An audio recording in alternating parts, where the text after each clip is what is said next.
আলহামদুলিল্লাহ আমি অনেক দিন ধরে ট্রাই করছিলাম যেন একটা ম্যাচ ফিনিশ করে চলে আসতে পারি। প্রত্যেক দিন সেট হয়ে আউট হচ্ছিলাম, বাট আজকে আল্লাহর রহমতে ম্যাচটা ফিনিশ করতে পেরেছি, অনেক ভালো লাগছে।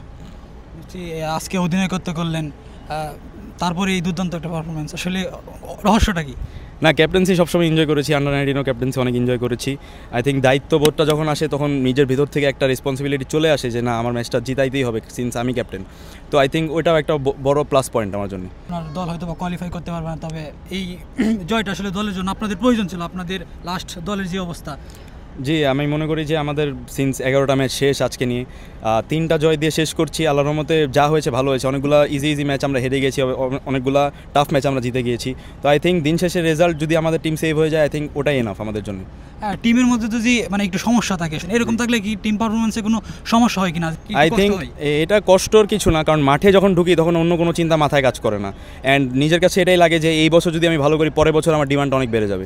তো আই থিঙ্ক যেই প্রবলেমগুলো ইন্টারনাল প্রবলেমস টিমের মধ্যে রয়েছে ওগুলো এখন মোটামুটি সবই সলভ, অ্যান্ড প্লেয়াররা ট্রাই করছে যেন এবার ভালো করে পরের বার ভালো ভালো টিমে খেলতে পারে।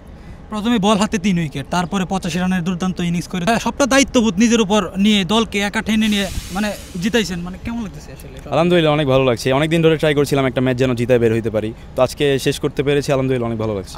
আমি ক্যাপ্টেন্সি অনেক এনজয় করি, কারণ ওই রেসপন্সিবিলিটি যখন থাকে তখন আমার মনে হয় যে না, আমার টিম, আমার রেসপন্সিবিলিটি, আমাকে জিতায় বের হইতে হবে। তো ওই জিনিসটা আমি অনেক এনজয় করি, সবসময় করেছি। ইনশাল্লাহ সামনে যদি ক্যাপ্টেন্সি করতে হয় ইনশাল্লাহ তখনও করবো। আমার কাছে যেটা মনে হয়, ক্যাপ্টেন্সি যখন আমি পাই তখন দায়িত্ববোধ যখন আসে তখন আমার পারফরমেন্স অটোমেটিক্যালি একটু বেটার হয়ে যায়, কারণ সিরিয়াসনেসটা বেড়ে যায় তখন। তো আই থিঙ্ক এটা আমার জন্য অনেক ভালো একটা দিক। সামনে আসলে আপনার ব্যক্তিগত আসলে লক্ষ্য কি? আসলে ভালোই যাচ্ছিল, আপনি যে খুব একটা খারাপ করতেছেন ব্যাপারটা এরকম না। তো সামনে আপনার পরিকল্পনা কি ভাবতেছেন নিজেকে নিয়ে?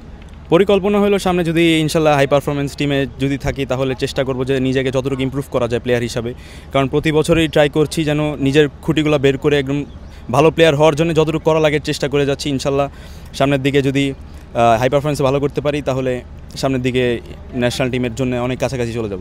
আপনি ক্যাপ্টেন হিসেবে আসলে কাদেরকে ফলো করেন? ক্যাপ্টেন হিসাবে আসলে মাশরাফি ভাইকে অনেক ফলো করা হইতো ছোটোবেলা থেকে, মহেন্দ্র সিং ধোনি। ওনারা যেই ঠান্ডা মাথায় ক্যাপ্টেন্সি করে ওটা অনেক শিক্ষণীয় আসলে।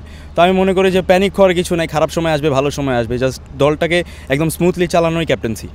না, আসলে লেগ স্পিনার আনলে একটু ফার্স্টের দিকে যখন ব্যাটসম্যানরা সেট হয়ে যায় তারপর ডিসাইড করলাম যে না, অন্য বলার নিয়ে এখন একটু চাপের মধ্যে রাখা। কিন্তু রাব্বি ভাই আর মঈন ভাই অনেক ভালো ব্যাটিং করেছে, ডেফিনেটলি ওদের দুজনের জন্য আজকে মানে এই রানটা ওরা করতে পেরেছে। আই থিঙ্ক ওনারা অনেক এক্সপিরিয়েন্স, ওদের থেকে অনেক কিছু শেখার আছে যে প্রেশার সিচুয়েশানে কীভাবে টিমকে ব্যাক করা যায়।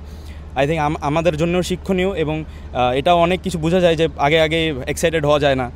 ফার্স্টের দিকে খারাপ ভালো হইতেই পারে, পরের দিকে একটা পার্টনারশিপ হয়ে গেলে রানটা বড় হয়ে যায়। তো আমি মনে করি এখান থেকে অনেক কিছু শেখার আছে।